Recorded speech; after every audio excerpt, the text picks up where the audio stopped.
All right, hey guys. So just to kind of recap. All right, this is the third part of this little kind of talk about the relationship between the brain, personality, and exercise performance. So just to kind of recap what I talked about in the first two. So in the first video, I talked mainly about the basics of the different neurotransmitters that are involved with, let's say, personality and exercise. So those being dopamine, norepinephrine, acetylcholine, serotonin, and GABA. All right, if you want to know more information about that, I would go check out the first video. The second video, all right, I talk a little bit about the relationship and kind of the associations psychologists and researchers have found between different neurotransmitter systems and personality types or temperaments. Stupid light. So I'm just going to kind of briefly go over this. So the first one developed by Dr. Kleiner was the temperament and character inventory. Basically, found the temperament of reward dependence was associated with the noradrenergic or norepinephrine system. Again, basically, a high reward dependence is an indication of low basal norepinephrine levels, which also implies a high sensitivity. Novelty seeking, same as reward dependence in terms of the association between basal levels and sensitivity, but the novelty seeking temperament was associated with dopamine or the dopaminergic system. So high novelty seeking, low basal dopaminergic activity, high sensitivity. Finally, the harm avoidant temperament was associated with the serotonergic system. Then the neo-FFI, again, wasn't directly associated with neurotransmitters, but research found that there were positive or that there were some correlations between the different neurotransmitter systems, or let's say the results from the temperament and character inventory and scores on the neo-FFI. All right, such as a positive correlation between harm avoidant behavior and high levels of neuroticism, as well as a negative correlation between harm avoidant behavior and extroversion. So those tended to be more extroverted, had a low harm avoidant, let's say, had a low harm avoidant temperament. Then we come to the Braverman nature assessment, which is the one that Charles Poliquin primarily used to assess his athletes. So again, I'm not going to go over it all. If you want to check it out, check part 2. But basically, the Braverman nature assessment was developed by Dr. Eric Braverman, and he associated different neurotransmitter dominances with certain personality types or personality characteristics. So the dopamine type were considered powerful. Acetylcholine were creative, kind of more, let's say, thinkers. Serotonin were playful. GABA, stable, and stable regarding let's say their environments. They're very controlling. They like organization. They like they behave in that manner to, let's say, minimize any potential dangers. So they kind of exhibit harm avoidant behavior. Then finally, the neurotyping system. Again, I'm not going to talk about it. It's more complex than, say, the Braverman, but basically, you take a psychometric assessment and it places you as one of 5 neurotypes, and based off this neurotype, it's theorized to be an indication of what kind of training style, different training variables are best suited for you. Now, this all leads to this research, all right? And this is kind of like, let's say, the base of my master's thesis. So this research, the study by Howell, Stein, and Russell, they were basically looking at norepinephrine activity from the locus coeruleus, I believe it's pronounced, in the brain. It's basically the primary site of norepinephrine in the brain. And they were looking at the correlation or the, let's say, the effect of or an association between the activity of that nucleus or that center and attentional performance. So what they found, and as it relates to the Yerkes-Dodson theory of the arousal and performance, which basically states that there's an optimal range of arousal, or let's say excitation that leads to maximal performance. And if you're hypo-aroused, therefore not enough arousal, or hyper-aroused, where you have too much arousal, let's say more anxious, then you have decreases in performance. The curve is not exactly like this. All right, this is me trying to be a little artistic on PowerPoint, but you know, you can get the gist from it. Anyways, back to the research. So I'm not going to talk about the research per se. I'm going to be talking more about kind of how they characterized individuals on either side of the optimal range. So on the left side, those characterized as being hyperaroused were considered to exhibit kind of like ADHD behavior. All right, they were very impulsive, kind of extroverted, always seek novel stimulus, and showed decreased inhibitory processes.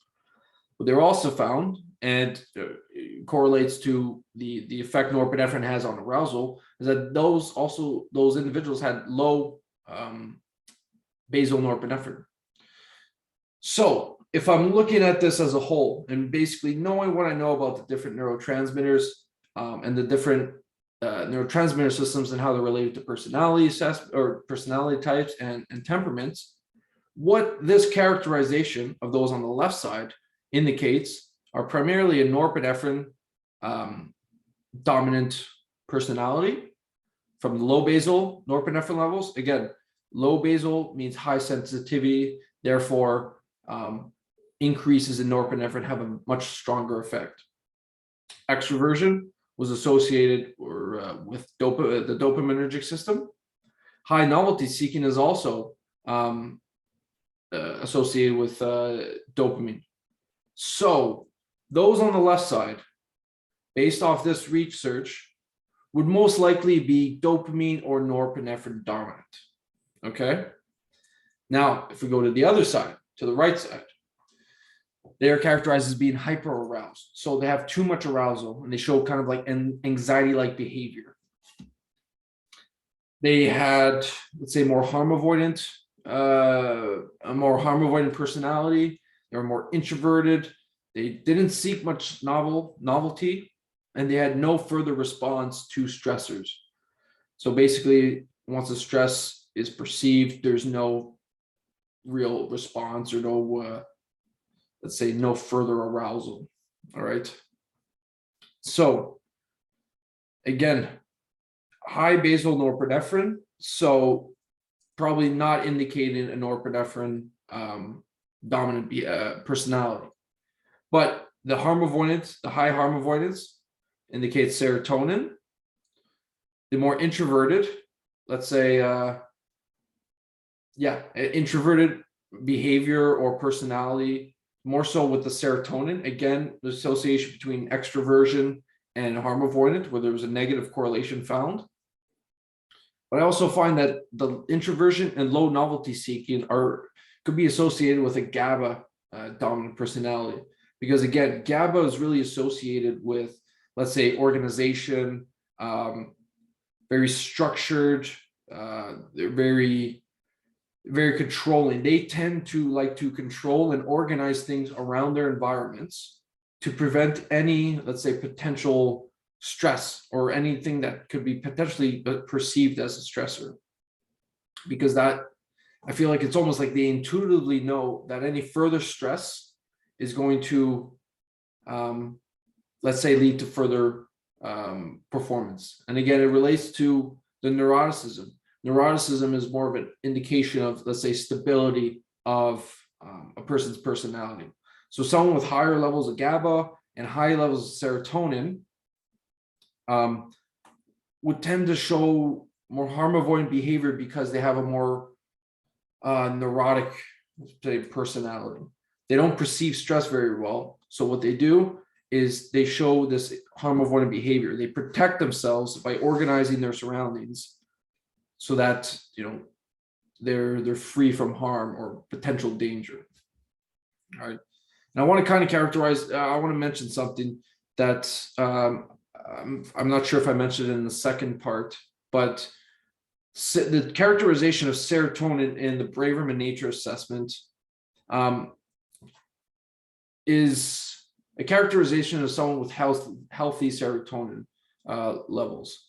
So what Braverman mentions is that very high serotonin levels typically are exhibited with more harm avoidant behavior. So what Kleiner describes is more of a serotonin dominant personality, is what Braverman says is a like unhealthily high level of serotonin. So just so you don't get too confused there. All right. So what this shows me and how it relates to my research is these psychometric testings or assessments can be potentially a tool for coaches such as myself to assess their athletes. How do we, let's say, maximize their performance?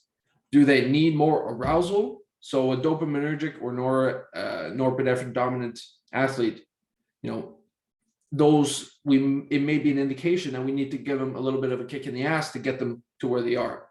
Whereas someone who's more GABA or serotonin dominant, you almost have to kind of bring them down. You have to calm them down a little bit because you know that they're a little hyper aroused and they're a little bit too stressed. So doing some parasympathetic activation, some breath work, so low intensity exercise, just to kind of calm them down a little bit. Whereas the dopamine and norepinephrine dominance, they need something intense to get them to their optimal performance.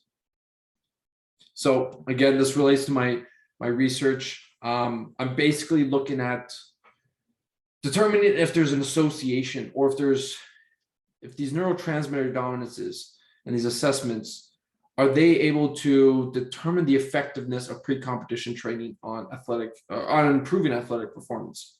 So there's a concept known as post-activation performance enhancement, which basically states or basically explains how exercise can potentiate or improve subsequent athletic performance. Now, the typical PAP is done within, let's say, a 5 to 15 minute framework. Okay, let's say you do back squat, heavy back squat. Well, 5 minutes later, it's going to improve your jumps. But there has been research showing that this effect can last, say, close to 6 to 7 hours later. And, just from personal experience, when I was a hockey player, I always enjoyed training the morning of a game. Maybe it was just psychological, but that routine and kind of that high intensity exercise, it always seemed to give me a little bit more of a jump on the ice. Now, whether I actually was more explosive or not, I'm not sure. And the research does show that this concept is very much dependent on the individual.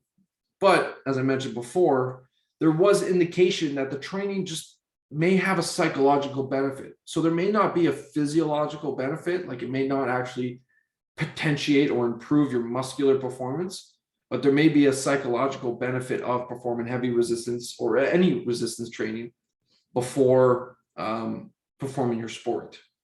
Okay, and that's kind of where